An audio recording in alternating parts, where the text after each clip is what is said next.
Welcome back to PJ Takes 5. Today is Tuesday, September 23rd, and it was a wild weekend of blocked kicks and go-ahead game-winning field goals in the NFL.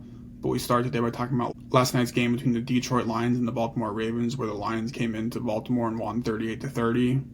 This was a great game between two powerhouse teams, both 1-1, kind of slow starts to the season. Baltimore losing that game at home against Buffalo, where they came back, and then Detroit losing that game in Green Bay, but two teams that are obviously very good and are going to be around this year despite winning or losing tonight. But Detroit gets it done. A real back and forth game until the very end there. We saw the Lions establish themselves with two different 95-plus yard touchdown drives. One at the start of the second quarter and one to start the fourth quarter. First an 18-play, 98-yard touchdown drive, and then following up with the 7-play, 96-yard drive. So a lot of concern about them offensively. There was some talk losing Ben Johnson this offseason. Would that change the offense? And you saw them get a little tricky here and there. The little end around and shovel it out to Jahmyr Gibbs was pretty nifty on the goal line there.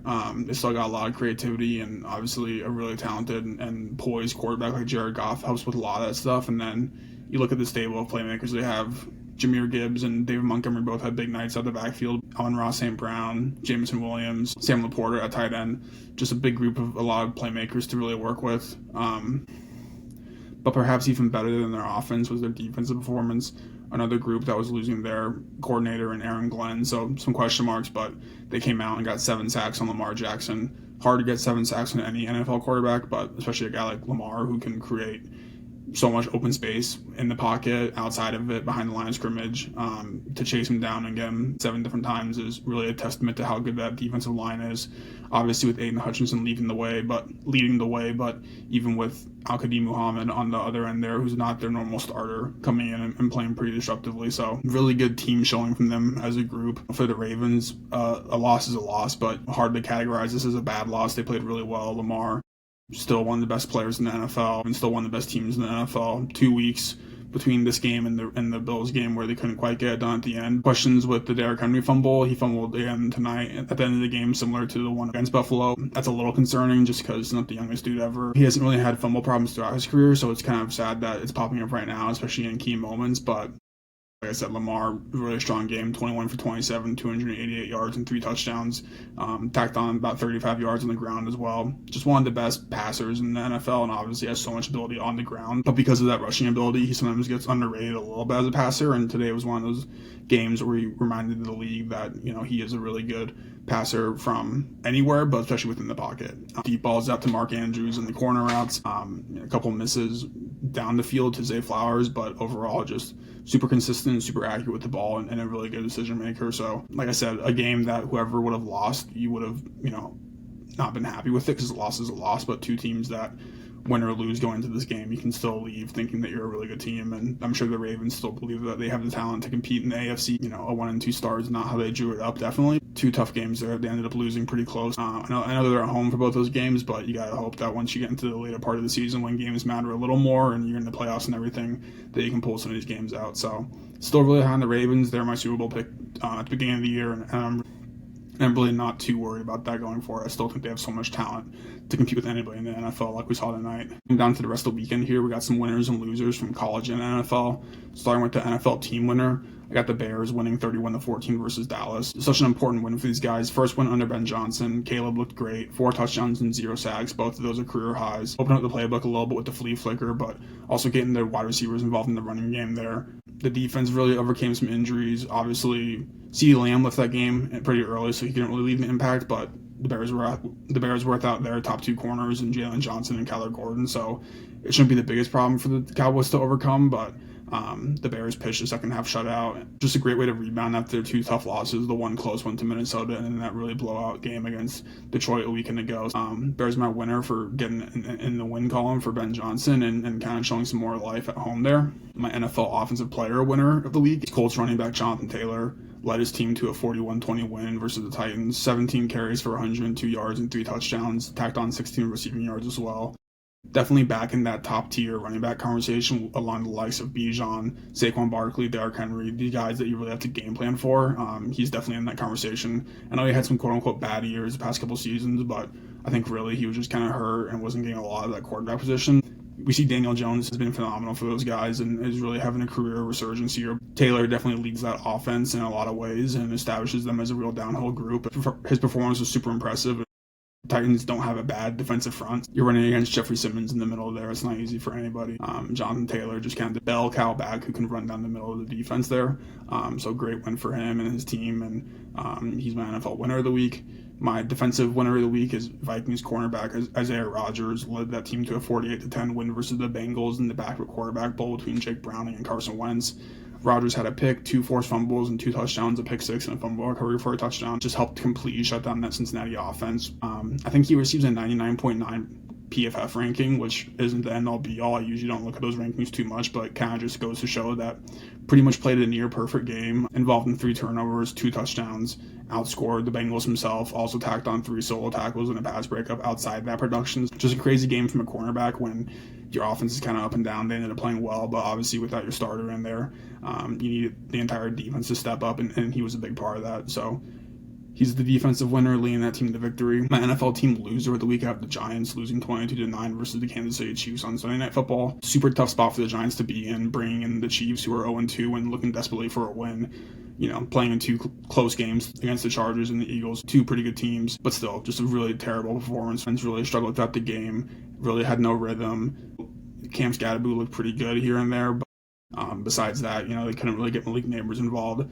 The goal line situations were terrible. The intentional groundings and then a QB draw on 3rd down there. Pretty ugly stuff offensively from them. And the defense hung in as well as they could against a Mahomes-led offense. But at the end of the day, it was just a tough look for the offense, and they ended up getting booed a little bit at the end of the game there. The big question here is just when's Jackson Dart going to start? These guys face the Chargers next week, so that's a tough spot against one of the best teams in the NFL. Daboll was non-committal to Russell Wilson this week in his interview, either yesterday or Sunday.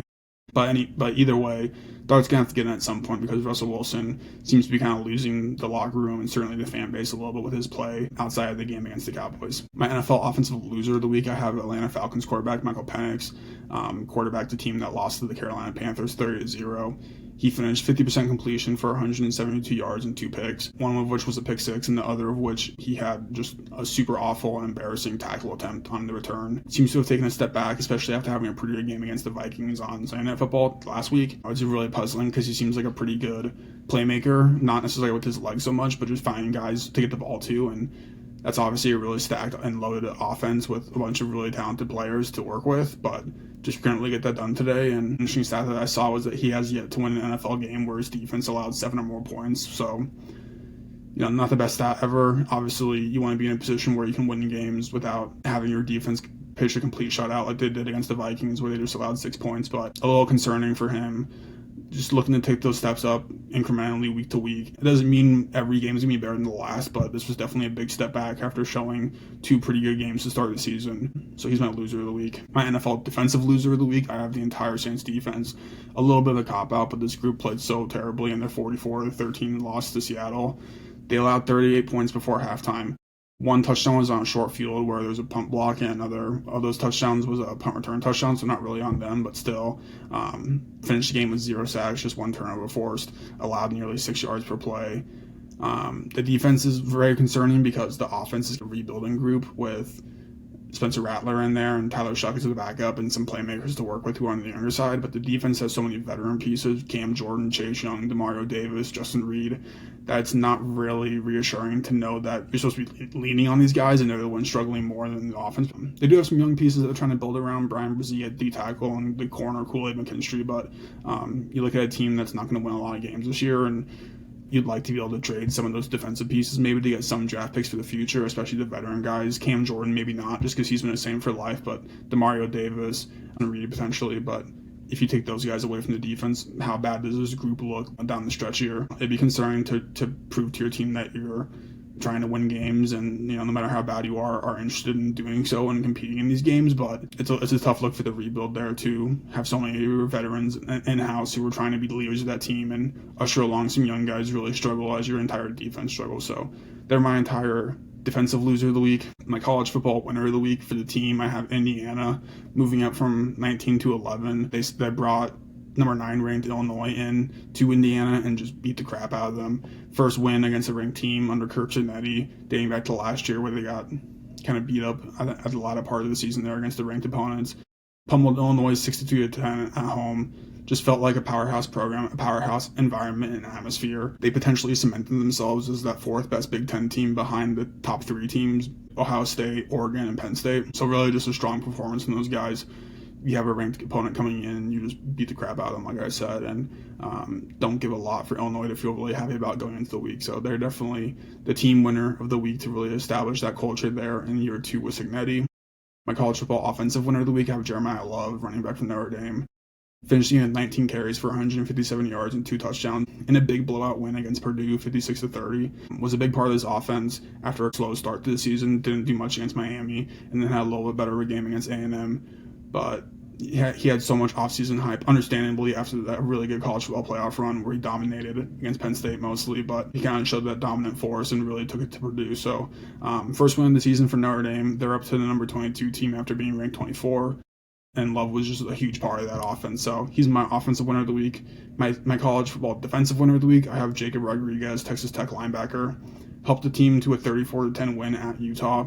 Going on the road, he was all over the field, finished with 11 total tackles and a tackle for loss and an interception, the third of his career. He has an interesting story. He started as a QB at Virginia, transferred to Texas Tech and played now in his 4th year as a linebacker for them. Led the Big 12 last year with 77 tackles.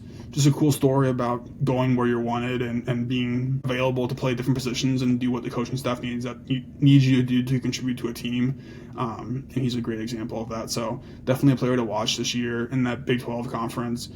Texas Tech moves up to 12 from 17, and Utah is now unranked after entering the week, the number 16 team. And then my college football team loser of the week, I have Nebraska, another team who had a great opportunity to kind of prove to be a team to reckon with in the Big Ten. You have number 21 Michigan coming in. You have a chance to win throughout that game, and you end up losing at home to Michigan 30-27. Been the first ranked win in about 30 tries. Let Michigan dominate them in both trenches. They allowed 290 rushing yards and gave up 7 sacks. So both Michigan's D-line and O-line kind of took it to the Huskers. They're still looking for that program-defining win under Matt Rule. And this season, they're now 3-0 against bad teams to start the season and 0-1 versus any good team. So Michigan moves up from 19-21, but just so opportunity missed for Nebraska to kind of cement themselves as a program not to be messed with. Going on down here, we got some blocked field goals. So this was obviously a big part of the NFL weekend. We're going to try to go in game order here. So starting with Cleveland 13 to Green Bay 10.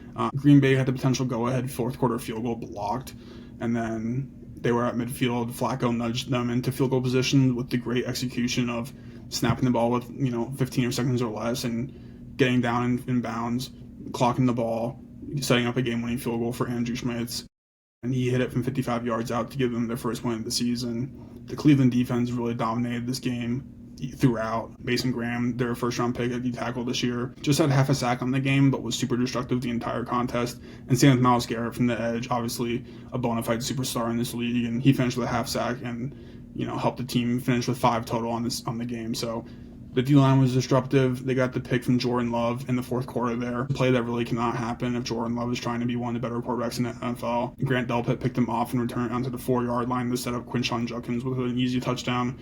And then suddenly you're tied 10-10 in a game that the Packers have been dominating. And then, we got the end of the game situation where Cleveland blocks the field goal, had a guy in position to return it, didn't. You get in the field goal range and you hit the game winner at home to walk off. Just a good way for Cleveland to win their first game and the Packers to lose their first game. And one of those things where the Packers probably weren't quite the team that we all thought they were, and the Browns really weren't as bad as we all thought they were. The next block kick happened, the Eagles-Rams game. Eagles win 33-26. This game actually featured 2 block kicks, both in the 4th quarter, to cap off a 26-7 second half comeback for the Eagles. The first block prevented the Rams from taking an 8-point lead, which would have been huge, obviously. The second block was on a potential game winner from the Rams, where Jordan Davis blocked it and then returned it 61 yards for a touchdown. Didn't need to score a touchdown. I know there was a lot of problems about the line and everything there. I'm not really too concerned about that, but really good way for the Eagles to come back and win that game. I had the Rams winning that game. No money on it or anything, but the Eagles kind of turned back into that offensively dynamic team that we haven't really seen this year, getting the passing game going with A.J. Brown, Dallas Goedert, and Devontae Smith. Both those receivers scoring. Jalen Hurts had 4 total touchdowns in the game. this was a great battle between four really good receivers. If you look at Puka Nacua and Devontae Adams on the other side there, but blocking one kick in the fourth quarter is obviously so huge, but getting 2 blocks in the fourth quarter is almost unheard of, and it's just one of those things where the really good teams find good ways to win close games against good teams. Similar to the Lions-Ravens games, I wouldn't say that the Rams are a bad team for losing this game, but I still have a lot of faith in them. The Eagles just found a way to win, and credit to them for doing so. And the last big blocked kick happened in that Bucs-Jets game. Bucs win 29-27. Will McDonald blocked and returned a field goal for a go-ahead score in the fourth quarter. They almost got their first win of the year under Aaron Glenn, but just a little bit too much time for Baker to come back and score the other way. Led a 7-play, 48-yard field goal drive as time expired. Featured 2 great throws to Emeka Egbuka. Mike Evans got hurt during that game. Chris Godwin's still out with his injury, so Egbuka kind of slid into that number 1 receiver role and did it without any problem down the sideline.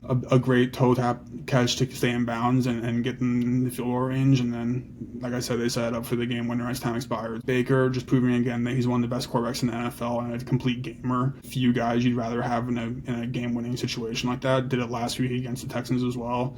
On the Jets side, Tyrod Taylor came in and played for Justin Fields and looked pretty good. I think the Jets are a little closer to being competitive and good than it might feel at times, but just a tough way for them to lose on the road at Tampa, who's a really good team and is going to be playing postseason football here in all likelihood. Recapping the rest of the NFL weekend, aside from the 3 games you just mentioned, but the ones that we kind of covered in the winners and losers segment, we got Pittsburgh beating the Patriots 21-14. Really unimpressive showing from Pittsburgh despite the win. The rush game on offense, not much to speak of. Still don't really have that number 2 receiver established opposite of DK Metcalf. Recovering the 4 fumbles definitely helps a lot. Some of those were kind of more self-imposed mistakes by the Patriots, but anytime you can turn the ball over that much, you're setting yourself up in a good spot to win. Good showing from Drake May. I thought he's another guy who's kind of making those steps both through the air and on the ground. 2 turnovers from him, a pick and a fumble aren't the best ever, but you can kind of live with those mistakes as a young guy trying to feel his way out in the NFL. The 2 fumbles from Ramondre Stevenson are certainly less excusable. He's a veteran running back who has had fumbling problems and needs to be better than that, so I'd expect to see him kind of take a step back in that offense and see if they can't get better production and efficiency and consistency out of Travion Henderson, their second-round draft pick this year. But the big play, Demario Douglas catching the ball on 4th down at the first down marker and then going back behind the marker to try to get some more yards. Just a really terrible mistake.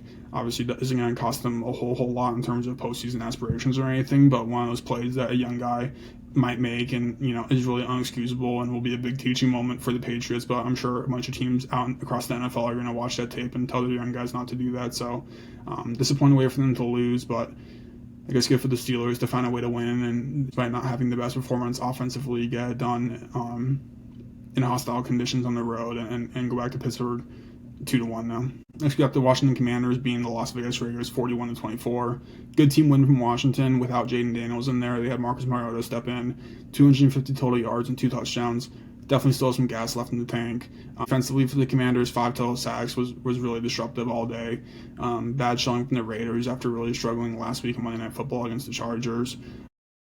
There were one silver lining for the Raiders. Trey Tucker played well, 8 catches for 143 yards and 3 touchdowns. I know some of that was in garbage time when it didn't really matter, but he's been a little bit of a bright spot, especially this past weekend. Still need more from Genty, who had 17 carries for 63 yards, and Bowers, who had 4 catches for 38 yards. But this game was really just about the Commanders being a better team all around, and even with the backup quarterback being able to stick to the script and play the game plan, make fewer mistakes, and get more production out of guys when needed. So big win for the Commanders without their quarterback. Next, we got the Jacksonville Jaguars beating the Houston Texans 17-10 in an AFC South matchup.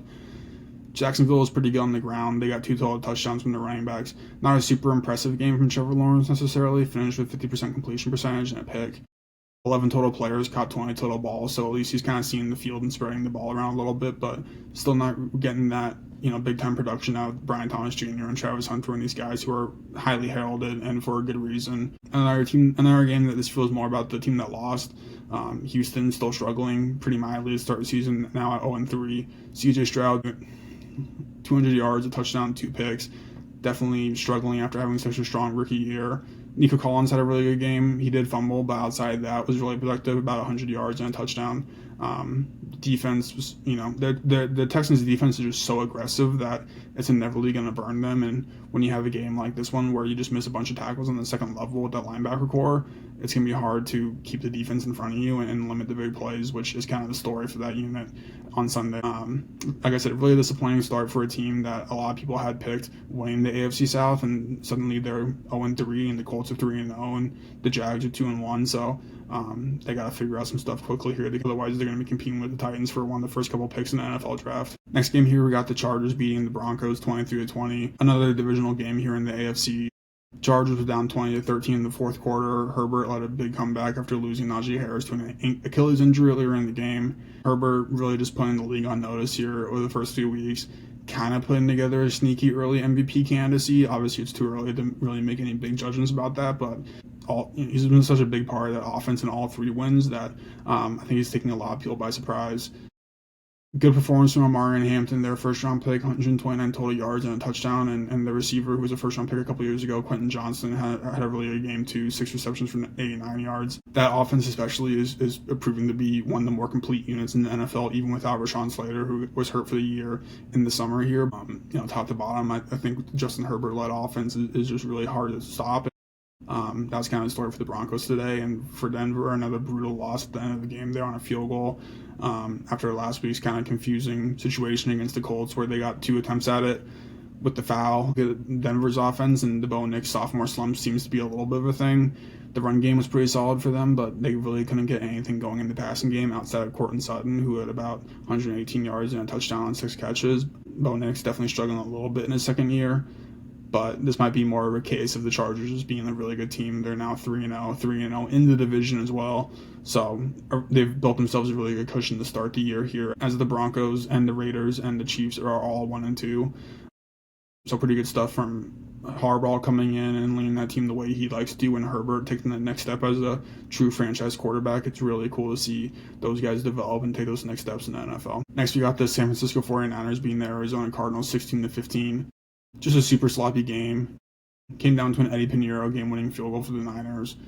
Good teams find ways to win with backups in there and find ways to win different games. And that's kind of the story for the Niners right now. They have so many guys hurt still, with George Kittle out and Brock Purdy out. And this was the second game with Mac Jones, 2-0 with Mac Jones and 3-0 overall.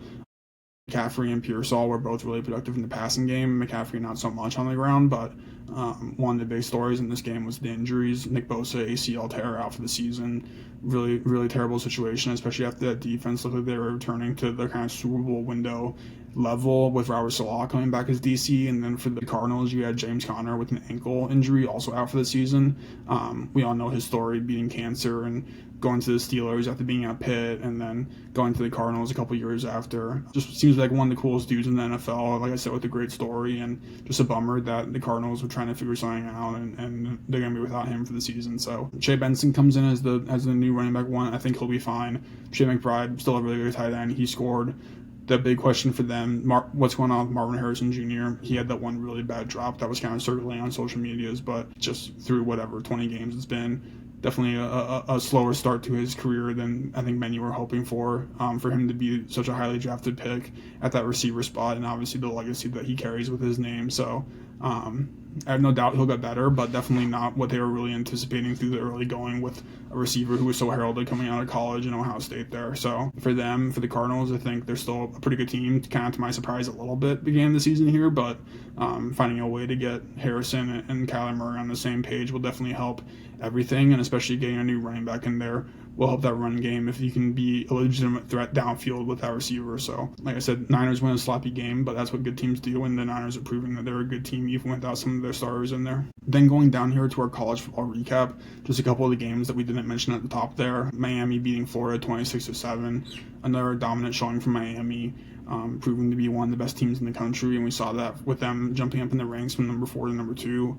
Final score didn't even truly represent how much better they were. Florida ended with just 61 total passing yards, and they were outgained by 200 yards. So the Miami defense is really tough, and they can do enough on offense to hang with anybody. Oklahoma beating Auburn 24-17. Oklahoma quarterback John Mateer had another great game, 271 yards and a touchdown, while tacking on 29 yards and a touchdown on the ground. Jackson Arnold, the Auburn quarterback, had a good revenge game against his former team in Oklahoma, but took the safety at the end of the game. Not really his fault, just because they got into a really bad situation with penalties and bad plays there that weren't really on him. But Oklahoma just a really good team right now, especially at home, and a team that you can't really make a lot of mistakes and win in that situation. They move up to number 7 from number 11, and Auburn drops to the unranked ranks after being number 22 entering this game. Next, we got Mizzou beating South Carolina 29-20. Mizzou dominated the game on the ground here, 285 rushing yards to South Carolina's -9. They had 3 players over 70 yards on the ground. No matter how good Lenore Sellers is for South Carolina, just having no running game to speak of is not going to help anything. And South Carolina also had 14 penalties for 98 yards, which is just way too much for a college team to overcome. Mizzou jumps up to number 20 from number 23. Next, we got Iowa beating Rutgers 38-28 on Friday night. First half, we had a lot of scoring. Felt like Rutgers might be able to win in a shootout type of game there, but the Iowa defense really toughened up in the second half there and was able to get their team into a position to win that game when it wasn't even really close. Iowa just such a tough, fundamentally sound team, and if anything, it was super surprising that at the end of the first half there on the punt return, they kind of messed up the situation to not get a field goal attempt out of that, just because they're usually a little more well situationally coached than that. Again, I'm sure it's a coaching point for them and something that other teams will look at, trying to get a punt returner out of bounds with 1 second left to set up a field goal kick in that situation. But like I said, Iowa just very fundamentally sound, and the defense really stepped up in the second half to carry them to that victory. Next, we got Memphis beating Arkansas 32-31. This was a super exciting game, super back and forth. Memphis moves to 4-0 with that gritty fourth quarter win. This game had 998 total yards between both teams combined. Arkansas did more through the air. Memphis was more on the ground, but the fumble for Arkansas late in the fourth quarter there was, just a backbreaker. Especially after that running back, Sutton Smith, had eclipsed a career high of 147 rushing yards. So to have that performance of his career and then put the ball on the ground was definitely a heartbreaker, but Memphis finds a way to win and remain undefeated. Next, we got Maryland beating Wisconsin 27-10. Good win for Maryland. Really a scary loss for Wisconsin. They've kind of have hit rock bottom there. They brought on Luke Fickell from Cincinnati a couple years back, and they seem to be maybe in a worse position than when he got there. If he does get fired, I would maybe look for Jason Eck, the UNM coach who I've talked about on the show before, that I really like, to take that job. He played O-line at Wisconsin, and having that kind of Brett Bielema type of former O-lineman, established the run, play front 7 defense. I think that's the formula for Wisconsin and really any Big Ten team, and he's a guy who might be able to bring it in while Fickell is kind of doing, a little bit different stuff philosophically. Really a tough loss for Wisconsin, and definitely feels like their season's pretty much done here. Another team that kind of feels like they're done here, Clemson losing to Syracuse 34-21. Clemson drops to 1-3 after starting the season, the number 4 ranked team in the country. Dabo, probably a different situation, probably won't be fired just because kind of who he is in that community and everything, but they definitely badly need to embrace the new landscape of college football a little bit better. Not a big NIL spending team and transfer portal stuff, but the future's kind of now here, and sticking your heels in the ground and refusing to partake in that isn't going to do those two guys any favor, and you can kind of see that through the first couple weeks here of the season. From Syracuse, definitely a really good performance from their quarterback, Steve Angeli, 18 for 31 for 244 yards and 2 touchdowns. Syracuse seems to be a pretty competitive team, and another game of this one's really just about Clemson not being at all the team that we thought they were heading into the season. Next, we got TCU beating SMU 35-24. TCU wide receiver Eric McAllister, which is one of the craziest stat lines you'll ever see. 8 receptions for 254 yards and 3 touchdowns.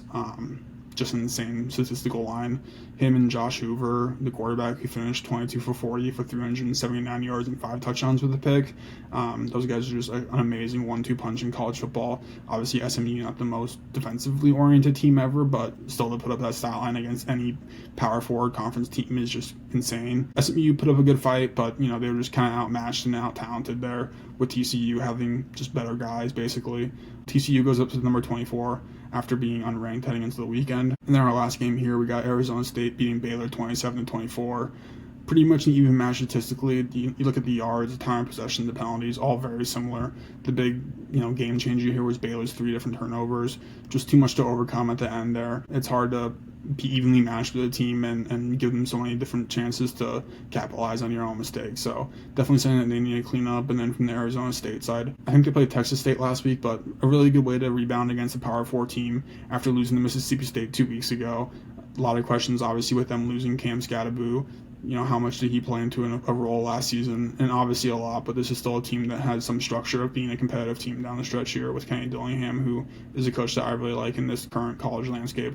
So good win for them. They got to climb they got an uphill climb to get back into the conversation for playoffs or any real postseason conversation. But that's it for the weekend. Obviously, a crazy weekend of NFL games. We saw, defensive and special team touchdowns and game-winning field goals.